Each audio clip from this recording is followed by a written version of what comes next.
You know, if you were to just look at Arsenal's fans' reactions from this game against Shakhtar without knowing the results, you would be pretty convinced that Arsenal went into this game, put in a dull performance and lost the game. What's weird is we did everything, but we won the game 1-0. We stayed solid defensively, solid-ish defensively, I suppose you could say. They didn't really provide much, but we weren't great. We just weren't. Arsenal were very lackadaisical. Our passing just never seemed to be good. We couldn't string 3 or 4 passes together at times. Our press looked good, especially in the second half, but we were by far away from how good we can actually play. And the issue is when you look at it from the bigger picture, right? In our last 4 games, you look at it, Leicester City, we won 4-2, but we weren't good. We just weren't good. We went up 2-0, conceded 2 goals, and then we had to scrap. Then it was a Southampton game. We just weren't good. We had to go down 1-0, then we had to scrap our way back up. The Bournemouth game after the international break, absolutely horrible. Losing 2-0 to Bournemouth, despite being down 10 men, doesn't actually matter at all. And then we go out against Shaktar Donetsk and put in the same level of a performance. This time, being lucky in the goal that we got where it hit the post and came off the keeper's backside, then went in we were lucky in the way that we scored. We weren't taking our chances really well. We were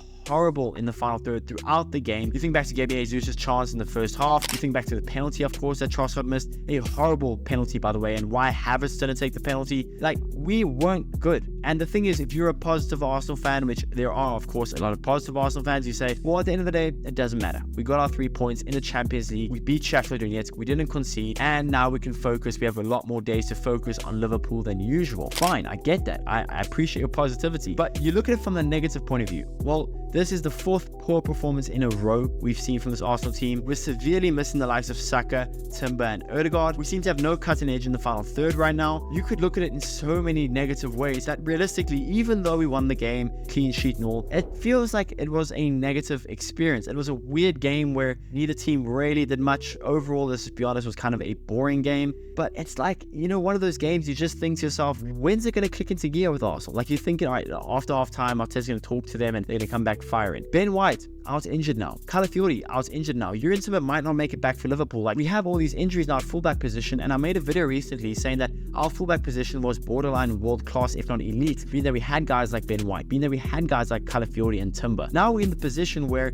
we have so many injuries in our fullback position that we could very well see us go up against Liverpool with Miles Lewis-Skelly at left back, and who knows, Thomas Partey at right back. I like Lewis-Skelly. I think he's a really good player.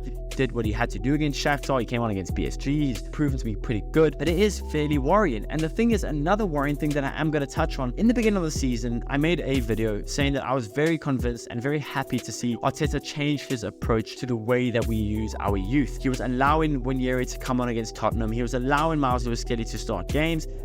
It was so cool to see Arteta trusting the youth even more. But in games like this, it doesn't make sense why Wanyeri wasn't brought on, especially after Trossard missed a penalty. Trossard hadn't been having a good game. His passes were off. He missed a penalty. His finishing wasn't there. He just wasn't bringing much to this Arsenal team. So you think to yourself, why did Wanyeri not get brought on? It doesn't make sense. You know, I thought in the Bournemouth game it made sense why Wanyeri didn't come on, because we were away from home. We're down 10 men. We kind of just need to be careful. It's a dull, boring game. They're not threatening us offensively, Shakhtar. Why not bring on Ethan Wanyeri? That did not make sense to me in the slightest, and it is a talking point I think might need to be brought up if this continues for the next couple of weeks, because Wanyeri needs game time. He needs men's football, and this was a perfect opportunity for both him and Lewis-Skelly to come on and potentially change the game. Lewis-Skelly didn't change the game, but he was tidy in what he did. I didn't have any problems with him. But, you know, I'm usually quite a positive Arsenal fan, at least I like to think I am, but I actually do understand the frustration and this kind of confusion from this Arsenal fan base right now. We weren't significantly the better team. I think if you kind of had to look at it in the big picture, we probably did deserve to win the game, if that's even. But I mean, our expected goals were almost 2, which means we were underperforming our expected goals in the game. We had more shots than them, more big chances than them, more possession than them.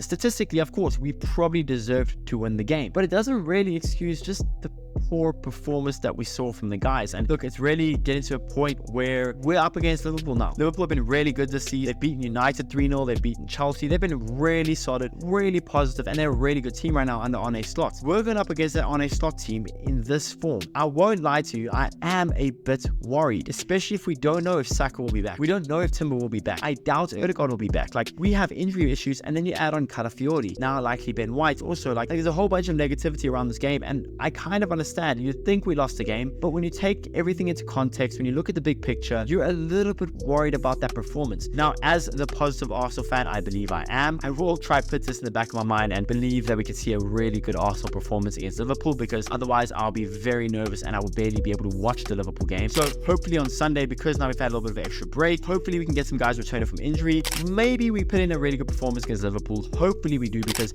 if we perform like this against Liverpool, I don't care what you say, we're losing that game. And if we perform like how we did against Bournemouth or Southampton or Leicester against Liverpool, we're losing that game. Now, again, I'm going to be positive and say we're going to win the game. We're going to go out there, play really well. We're going to have some guys back from injury. It's going to be good. But this Shakhtar game doesn't provide me much confidence. I can't lie to you guys. My man of the match was probably Thomas Partey.